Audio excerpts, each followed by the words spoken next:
యేసు ప్రభువా మీకు స్తోత్రములు. మీ నామములో ధార రవి గృహములు జరుగుతున్న ఈ కూడికను మీరు ఆశీర్వదించండి. ధార కిరణ్ కుమార్ మీ వద్దకు చేర్చబడ్డాడు. పిల్లల విషయంలో ఆదరణ దయచేయండి, కుటుంబానికి ఆదరణ దయచేయండి. జరుగుతున్న ఈ చిన్న కూడికలో ఆది అంతం అధ్యక్షత వహించి మీరు మహిమ పొందమని యేసు ప్రభు నామములో ప్రార్థిస్తూ ప్రారంభం చేయుచున్నాం తండ్రి, ఆమేన్. ఓకే.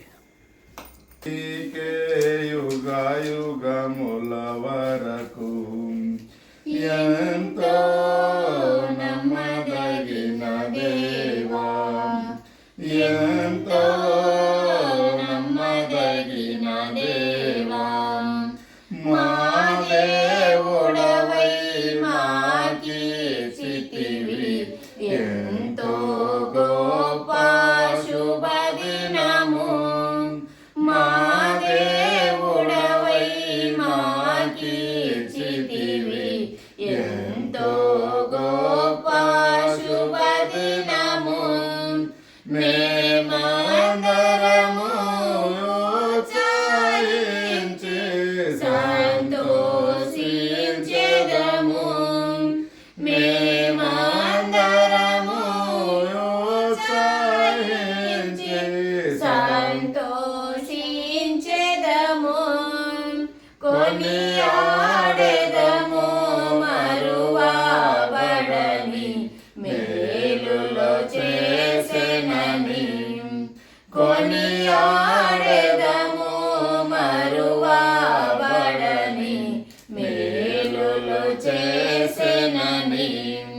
స్తుతియు మహిమా ఘనత నీకే యుగ యుగముల వరకు.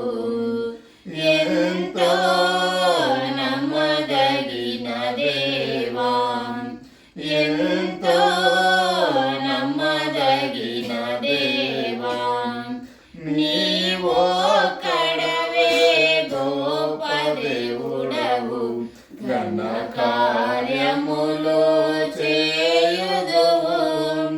నీవొక్కడవే గొప్ప దేవుడవు. ఘన కార్యములు చేయుదువు.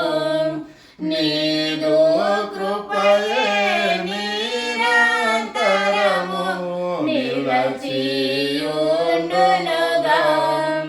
నీదు కృపయే నిరంతరము నిలచియుండునుగా. నేను మేము ఆనందముతో ఆరాధించెదము. నేను మేము ఆనందముతో ఆరాధించెదము. స్తుతియు మహిమా ఘనత నీకే యుగ యుగముల వరకు. ఎంతో నమ్మదగిన దేవా, ఎంతో నమ్మదగిన దేవం. నూతనముగా దిన దినము నిలచు నీదు వాత్సల్యత మాపై. నూతనముగా దిన దినము నిలచు నీదు వాత్సల్యత మాపై. ఖ్యాతిగా నిలచే నీ నామమును కీర్తించెదమెప్పుడు. ఖ్యాతిగా నిలచే నీ నామమును కీర్తించెదమెప్పుడు. ప్రీతితో మా స్తుతులార్పించే అక్షయ ప్రభువా. నిరీక్షణ లేని ఈ తరం వారి వలె మీరు దుఃఖపడకుండా నిమిత్తము నిద్రించుచున్న వారిని గూర్చి మీకు తెలియబడకుండుట మాకిష్టం లేదు. యేసు మృతి పొంది తిరిగి లేచినని మనం నమ్మిన ఎడల అదే ప్రకారము యేసు నన్ను నిద్రించు వారిని దేవుడు ఆయనతో కూడా వెంట పెట్టుకొని వచ్చును. మేము ప్రభువు మాటను బట్టి మీతో చెప్పున్నది ఏమనగా, ప్రభువు రాకడ వరకు సజీవులమై నిలిచియుండు మనము నిద్రించు వారి కంటే ముందుగా ఆయన సన్నిధి చేరుదుము. ఆర్భాటంతోనూ ప్రధాన దూత శబ్దంతోనూ దేవుని బూరతోనూ పరలోకం నుండి ప్రభువు దిగివచ్చును. క్రీస్తునందుండి మృతులైన వారు మొదట లేతురు. ఆ మీదట సజీవులమై నిలిచియుండు మనము వారితో కూడా ఏకముగా ప్రభువుని ఎదుర్కొనుటకు ఆకాశ మండలమునకు మేఘముల మీద కొనిపోబడదుము. కాగా మనము సదాకాలము ప్రభువుతో కూడా ఉండుము. కాబట్టి మీరు ఈ మాట చేత ఒకరినొకడు ఆదరించుకొనుడి. సహోదరులు, ధార కిరణ్ కుమార్ భూమి మీద మానవుని యొక్క జీవితము యాత్ర వంటిది. ఆయన ప్రభు యొద్దకు పిలువబడ్డాడు. 89వ కీర్తన 49వ వచనములో మరణము చూడక బ్రతుకు నరుడెవడు అనే మాట మనకు కనపడుతుంది. మరణము చూడక బ్రతుకు నరుడెవడు. దావీదు అంటాడు కదా, నాకును మరణమునకును అడుగు మాత్రమే ఉన్నది అన్నాడు. దావీదు అంటాడు కదా, మా పితరుల వల్లే మేమును అస్థిరులము, స్థిరమైన వారు ఎవరు ఉండరు. అందుకే మోషే అన్నాడు, నరులారా తిరిగి రండి అని. కనుక ధార కిరణ్ కుమార్ భూమి మీద తన యాత్రను ముగించుకొని ప్రభు యొద్దకు చేర్చబడ్డాడు. ఈ 4వ అధ్యాయం 17వ వచనములో ఆర్భాటముతోనూ ప్రధాన దూత శబ్దముతోనూ ప్రభువు మేఘమండలం మీదికి రాబోతున్నాడు. మృతులైన వారు మొదట లేతురు, ఆ మీదట సజీవులమై నిలుచుండు మనము ఏకముగా ప్రభుతో మధ్య ఆకాశంలోనికి మనం కొనిపోబడతాం. ఆయన ఈ లోకములో ఉన్నప్పుడు అనేకులను బ్రతికించాడు. ఆయన అన్నాడు యోహాను సువార్త 11వ అధ్యాయములో, పునరుత్థానము జీవము నేనే, నాయందు విశ్వాసముంచువాడు చనిపోయినను తిరిగి బ్రతుకును. క్రైస్తవ భాషలో మరణము అనేది క్రైస్తవునికి నిద్ర వంటిది. నిద్రపోయిన వాడు మరలా లెగుస్తాడు. ఒకవేళ అలాగే నిద్రపోతున్నాడు అనుకో, ఇంటివారు ఏం చేస్తారు, 10 అయితన్నా లెగురా, ఇంకా ఎంతసేపు అలాగే పండుకుంటావు, లెగు అని ఏం చేస్తారు, మరలా లేపుతారు. మన ప్రభు అయిన యేసుక్రీస్తు వారు కూడా ఈ లోకంలో ఉన్నప్పుడు అనేకులను మృతులను ఆయన బ్రతికించాడు. లూకాసు వార్త 7వ అధ్యాయములో ఆమెకు ఒకడే కుమారుడు. కపెర్నహూములోకి ఆయన ఆ పట్టణంలో ప్రవేశించడానికి ఎంట్రన్స్ గేటు దగ్గర ఉన్నప్పుడు పట్టణములో నుండి ఒక మృతుని తీసుకొని వెలుపలికి వస్తున్నారు. ఆయన ఈ లోకంలో ఉన్నప్పుడు అనేకులను బాగు చేశాడు. ఆమెతో పాటు ఆ ఊరి జనులు కూడా ఆమెతో ఉన్నారంట. ఆ ఊరి జనమంతా. మరి ఆమె ఎంత పేరు సంపాదించుకోవాలి? అందుకే ఎప్పుడు చెప్తూ ఉంటా, అన్నీ ఉన్నప్పుడే నలుగురు స్నేహితులను సంపాదించుకో, నలుగురిని ప్రార్థించే వారిని సంపాదించుకో, నలుగురిని మోసేవారిని సంపాదించుకో, నలుగురు పరలోక రాజ్యాన్ని చేర్చేవారిని, నీ క్షేమం కొరకు ప్రార్థించే వారిని సంపాదించుకో అని చెప్తారు. లోకం ఏముంటుందంటే, ఏమండి మనము కూడా ఒక 4 రాళ్ళు సంపాదించకపోతే ఎట్లండి? చూసారు, ఆ ఊరి జనలే ఆమె వెంట ఉన్నప్పుడు కనికరము గల ప్రభు ఆ చిన్నవారిని బ్రతికించి ఆమె చేతికి అప్పగించాడు.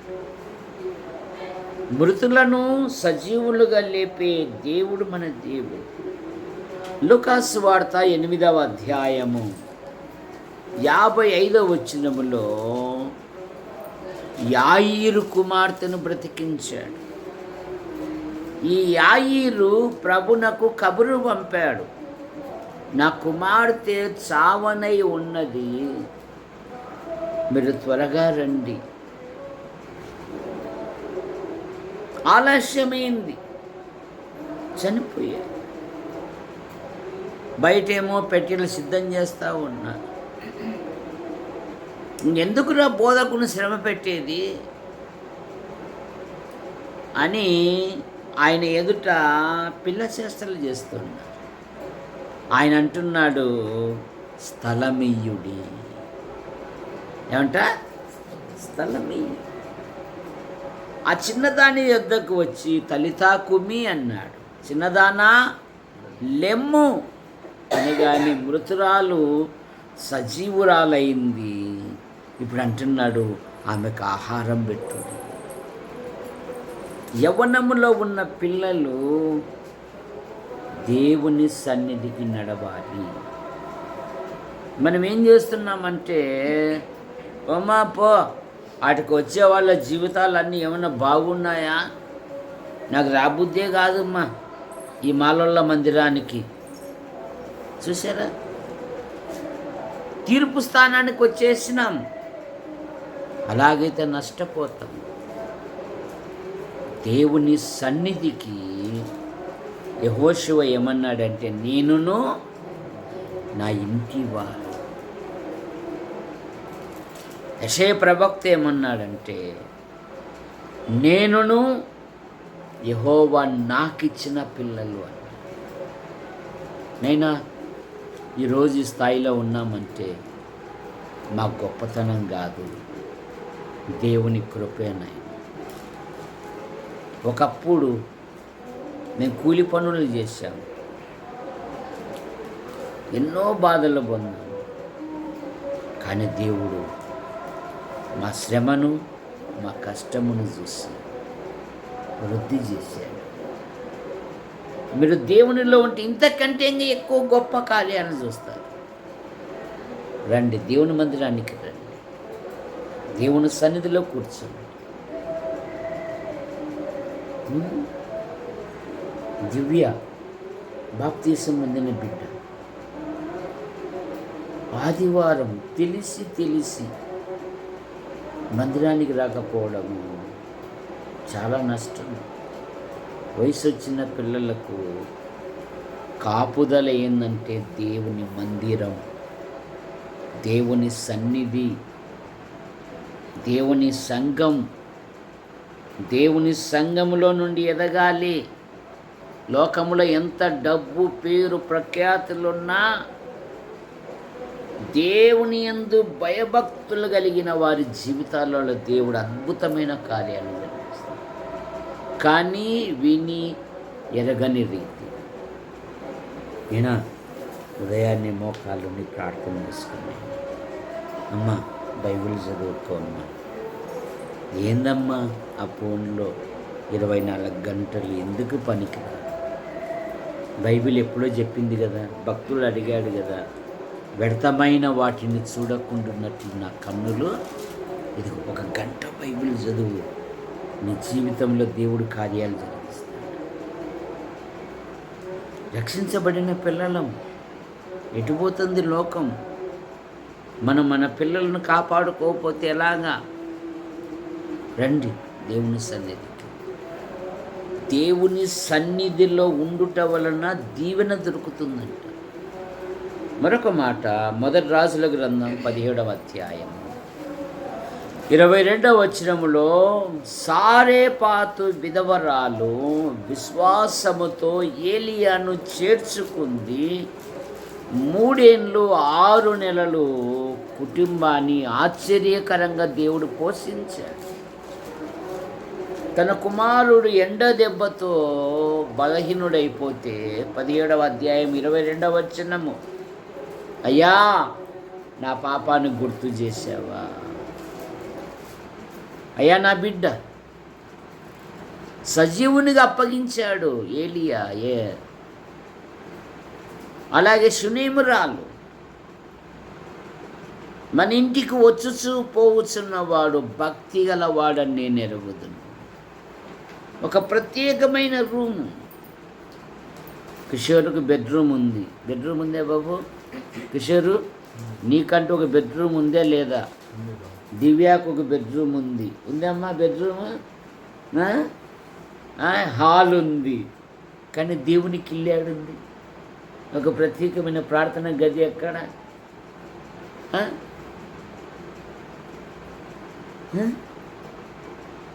దేవునికి చోటు. ఎప్పుడైతే దేవునికి చోటు ఇస్తావో ఆశ్చర్యకరంగా, ఆమె ఎప్పుడైతే దైవజనునికి ఒక ఇల్లు కట్టిందో మృతుని సజీవుడిగా అప్పగించాడు ఎలీషా. యేసునందు మృతులైన వారు మొదట లేతురు, ఆ మీదట సజీవులమై నిలుచుండి మనము మేఘమండలములతో కొనిపోబడు. మీరు ఈ మాటల చేత ఒకరినొకడు ఆదరించుకొనుడి. కనుక యవన పిల్లలు, గతకాలము చాలునంటుంది బైబిల్. ఇప్పటి నుండైనా ప్రారంభం చేయండి. ప్రార్థించుట, బైబిల్ చదువుట, ప్రభు మీద ఆధారపడండి. మా జీవితాలలో యేసు ప్రభువా, మీ సంకల్పాలు ఏవైతే ఉన్నవో నెరవేర్చు. ఎప్పుడైతే మరి ప్రభు మీద ఆధారపడతాడో మీ జీవితాలలో దేవుడు గొప్ప కార్యాలు జరిగిస్తాడు. ఎందుకంటే ఒక మాట ఉంది, తన యందు భయభక్తులు గల వారి నిమిత్తము ఆయన సిద్ధపరిచిన మేలు ఎంతో గొప్పది. ప్రేమించిన మా తండ్రి, మీ నామాన్ని బట్టి మీకు స్తోత్రం. సహోదరుడు రవిబాబు మరియమ్మ పెద్ద కుమార్తె ఆమె భర్తను బట్టి మీకు స్తోత్రం. వారు దాంపత్యమును దీవించారు. జెస్సీ గర్భవతి, గర్భములో ఎదుగుతున్న పిండాకుడిని దీవించండి. మంచి పోషకాలు దయచేయండి. కాన్పు విషయంలో ఏ విధమైన తొందరలు ఏర్పడకుండా సుఖప్రసవాన్ని దయచేయండి. అలాగే దివ్య కిషోర్ల కొరకై ప్రతి ప్రార్థనలో కృపాసానము యొద్ద మీకు జ్ఞాపకం చేస్తున్నాను. ఈ పిల్లల జీవితాలలో మీ గొప్ప కార్యాలు జరిగించండి. మరి కిరణ్ కుమార్ మీ యొద్దకు చేర్చుకున్నారు. ఇదిగో 2 పిల్లల జీవితాల్లో నైనా వారి పట్ల మీ సంకల్పం, మీ ఉద్దేశం ఏదైతే ఉందో నెరవేర్చండి. నైనా సహాయం దయచేయండి. యవన ప్రాయంలోనే ప్రభు అయిన యేసుక్రీస్తుకు లోబడి మీలో ఎదుగునట్లుగా మీకు దయచేయండి. అలాగే మా కుటుంబాన్ని కూడా దీవించండి, సంఘాన్ని దీవించండి. దివ్య తిరిగి రాత్రి బెంగళూరు వెళ్తున్నారు. ప్రయాణాన్ని దీవించండి. తన వృత్తిలో అధికారుల అనధికారుల మధ్య సంచరించే ప్రతి ప్రదేశాలలో కృపాక్షేమాలు ఉంచి కుటుంబములో ప్రతి అవసరాన్ని, ప్రతి అక్కర తీర్చండి. ఈ రాత్రి మహిమ పొందాను. యేసు ప్రభు నామములో ప్రార్థిస్తున్నాము తండ్రి. ఆమేన్. వందనాలు.